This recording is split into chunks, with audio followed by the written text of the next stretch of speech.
It's Brian Preston, the money guy. What does actual wealth look like for you? And guys, I got to tell you, it's very personalized. I mean, we have clients that, especially when I first started, y'all know when I started my first business in 2002, if you had $50,000 to $75,000, I would have come and painted your walls in your house to get you to hire me, because that's how, I mean, so a lot of those clients are still clients of mine, but now their $100,000, $200,000 has turned into $600,000, $700,000. I had a call with a client that's been with me since 2002 just yesterday. I mean, and it's just incredible to see what this has happened for him, and the fact that still $500,000 to even under $1 million is plenty. Absolutely. When you add in Social Security, pensions, and other things that some people who've been in the workforce for a number of years have opportunities to. But then there's others of you who are very aspirational. You're very successful at a young age. You might need $5 million. Yep. So I want you to know this is very personalized. That's why we always talk about the abundance cycle and taking the relationship to the next level. Is you have to figure out what your level of wealth is. And that's why we've done several shows on the 5 levels of wealth. Yeah, it's so funny, Brian. I get this question often. You know, people will find out that I'm a financial advisor and it's what I do for a day job, and maybe they've never heard of the show. And they'll say, hey, you know, I'm thinking about how much I need to retire.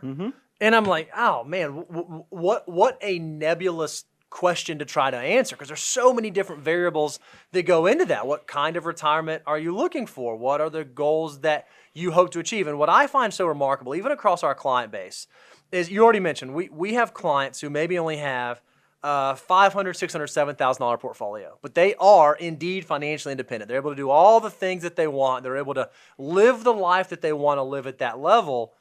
And then we have other clients who might have 7, even 8-figure portfolios, and they're just not quite there yet because of the things they want to accomplish, the things they want to do. Understanding where you are and what you're working towards is the only real way to answer the question, what's my number? How do I know what my number actually is? And Bo, because that's analytics. That's giving you, what's your number is just mathematically figuring it out. But there's also an entirely different part that does not involve math whatsoever. Right. And that's kind of what we were trying to get to when we started doing the episodes. This is kind of an annual tradition now that we cover the 5 levels of wealth. And I feel like last year, if you go check out the show we did just in, I believe it was 2020, this new updated version came out. We kind of nailed it, especially when we got to stages 4 and 5 of wealth. Right. But Bo, just to kind of review, walk them through what the 5 stages of wealth are. Yeah, so in the first stage of wealth, we're really talking about stability. This is the part of life where you have the basics covered. You're no longer wondering, am I going to be able to keep the lights on? Am I going to be able to keep food on the table? You know, this is as you've worked through the early steps of the financial order of operations, you feel like you're on sound financial footing. It's no more a question of, am I going to be able to make ends meet? You are actually in that stage of life where the ends are meeting. I think it's interesting, and this is a point we've made on several shows. You make it to stage 1 of the 5 levels of wealth just by having pretty much your debt under control and $1,000 in bank, because we know 60% of Americans can't even come up with $1,000 if they really got squeezed on it. So it's a pretty low barrier to get into the first stage of stability. Yep. And so then we talk about the second level of wealth. That's actually strategy. That's where you recognize that not only are the ends meeting in your financial life, but there's a little bit of excess. There is some thought around, okay, maybe I should deploy my army of dollar bills in a certain way to achieve a certain outcome, whether that be financial abundance, retirement, short-term, medium-term, long-term goals.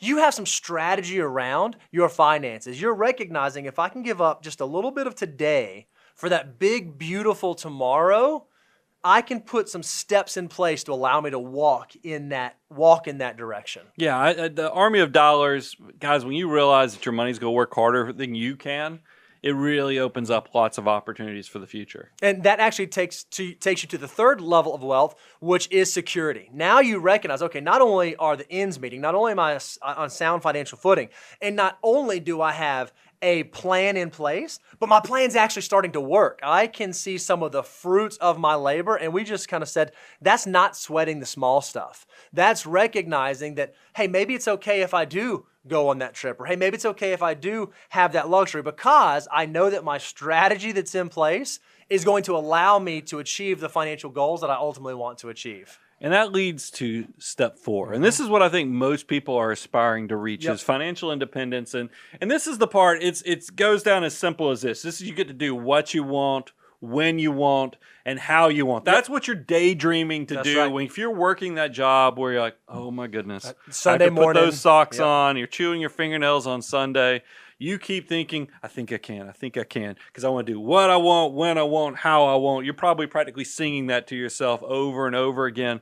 But guys, I got to tell you, that is, congratulations when you reach that stage, but there is still a step above this. At the top of the pyramid, this is the part where you really have put a lot of time into knowing your why. But Bo, walk them through what abundance is. Yeah, this is the level of wealth to which only a few people actually get there, right? But what we recognize is that it's not a number when someone gets to financial abundance, because abundance is really about knowing who you are, what you value, and what brings you purpose. You have now gone past stability and strategy and security and even like the freedom to do what I want, when I want, how I want. It's, no, this is how I want to deploy both my time and my resources to do whatever that thing is I was put on this earth to do. And what I think is amazing is it happens for different folks at different stages. It's not a number thing. No. A lot of folks, they get to millionaire status and that's when it happens. Some folks get there, they don't ever actually reach abundance. They don't ever actually get there. They just stay in that,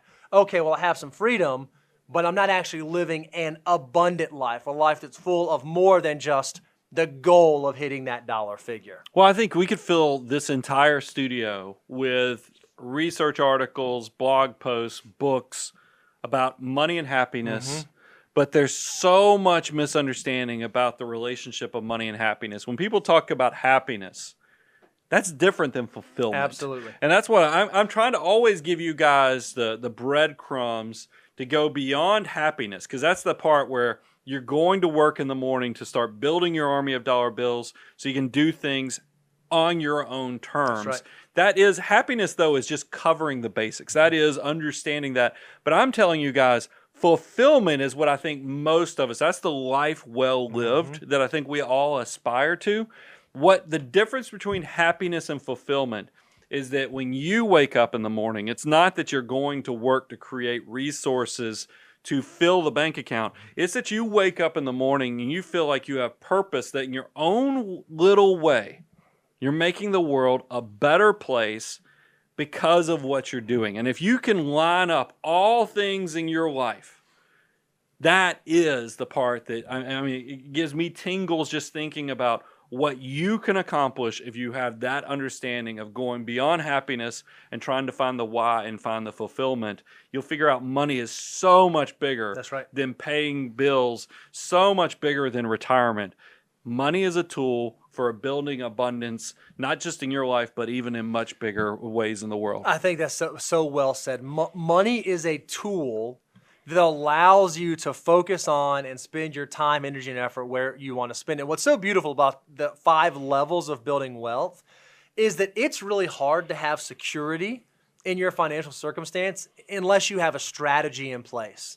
It's really hard to feel good about the strategy you have unless you have some stability. You know that you've covered the basics. You know that you've covered your risks. And then you can actually excel to the financial freedom part until you've hit that security part from the strategy. And they all build upon themselves beautifully so that you recognize money is not the goal. It's not the thing that I'm trying to attain. It's not the achievement that I want to reach. But what not having to worry about money does for you is allows you to figure out what that thing is and spend all of your time, effort, and attention working on that thing. So let's bring it back to the $1 million, which is the purpose of this show, how we started it, how do you get to $1 million, and how do you go to infinity and beyond with it, is that I always look at $1 million and people get excited because I think when you're in your 20s, when you think of $1 million, you're thinking of the Ferrari. You're thinking of all the things you could can buy with it, consume and buy with that money. The reality, guys, is as you build your understanding of money and financial independence and how it works, is that money actually is, and wealth in general, wealth specifically is silent. You know, there's a reason so many of these concepts, millionaire next door. Why is that concept so popular? Is because we find out once you actually understand what makes money tick, is that you might very well be living next to somebody who is checking both levels 4 and 5 on the stages of wealth, and you had no idea. Yeah, I wonder if the book would have sold as well if it was the millionaire that lives on top of the mountain that overlooks the whole city that you've never actually gotten to see in real life. Yeah. Like, it makes it so much less personal, so much less attainable. What we love about millionaire status is that it is, in fact, actually attainable for everyone. If you can just start early, stay consistent, and work through the paces, I think that's a beautiful story to tell. Yeah, just don't fall into the traps. I mean, from our experience of working with successful families, wealthy people don't have credit card debt. Nope. So despite what the world and all the commercial breaks are telling you, consumption is not what actually creates happiness. So if you're struggling with credit card debt and some of those basics, figure out what you can do to turn your wages into investment capital. That really is the secret. How do you create a machine? Because that's where you're the CEO of a 7-figure operation, is as quickly as possible turn your working capital into investment capital so that the money's even working while you're sleeping. So one of the questions that you may be asking is, all right, so are you guys saying that everyone needs to be a millionaire? You know, that's something we all need to shoot for. Not necessarily, but I'll be honest, it's not a bad goal. If you're someone in your 20s and 30s and you're just starting out, it may be hard to get your mind wrapped around, oh, I want to be a millionaire. But you know what you can get your mind wrapped around? I can save 20 to 25% of my gross income. Yep. I can start taking the steps early on. And what I'm going to do is I'm just going to put that money away and I'm going to let it work for me while I sleep. And one day I'm going to wake up and I'm going to be at millionaire status. And if you're someone that's in your mid-30s, into your 40s, and you say, okay, well, I've done a good job of accumulating and I'm not quite at millionaire status yet, but man, I'd like to be there. Figure out what it would take. Maybe you're that person that you've been saving 10% of your gross income, but now, you know what, I need to pick it up. I need to do 12%, 15%. I need to grow that. And then maybe for that person in your mid-40s to your mid-50s, and you say, okay, I've achieved a millionaire status. What's next? Maybe then you need to start thinking about, okay, well, what's the goal? What do I ultimately want to do with the remaining years in my life, both working and then post-work? And then what steps do I need to be taking now to get there? Maybe that number is to turn into one of David's 5 million or 10 millionaires. Maybe it's not. Maybe at 57 and you've got $1.4 million saved up and you've got a pension and Social Security payout and you have no debt, you may be at that place where, I don't have to go to work anymore. I don't have to continue to grind the way that I have. If you're not asking yourself those questions, you're doing yourself a disservice, but I still think $1 million is a great goal. Well, this is what I love about what we do. We talk about the abundance cycle all the time and the fact that, guys, we just give it away. I mean, we are telling you all the information. I don't care where you come from. I don't care if you come from money. I don't care if what your education status is. Money doesn't care about any of that stuff. It just needs you to respect and get on the path to creating financial independence. So that's why we help you learn. We help you apply. We help you grow your assets. And then we do. This is why I call it the abundance cycle, because it is full circle in the fact that when you reach a level of success that you start questioning, am I doing this right? What do I not know? Or how do I keep this going from a legacy standpoint? You'll remember who invested in you for years, because we've been doing this since 2006. Who invested in you, and you'll want to take the relationship to the next level. And this is a great time if you're just now discovering the Money Guy Show, is that we have actually, even though we've been doing this since 2006, we came out in 2020. We brought a lot of our ideas and said, what do you do with your next dollar? Is there a step-by-step guide with what to do with your army of dollar bills? And it started as a show in 2016 called The Financial Order of Operations. It's now a free download that you can go to moneyguide.com moneyguy.com/resources, where we go through the 9 steps of what to do with your next dollar. But it's even better than that, because last year in 2020, we upped it to a course. That's right. And we've just, as Bo said when we started the show, we just did Financial Order of Operations course 2.0. We doubled the amount of curriculum, and we've created a pretty unique opportunity. I'd invite you right now through the rest of the day. We have special pricing and other things. Go check it out.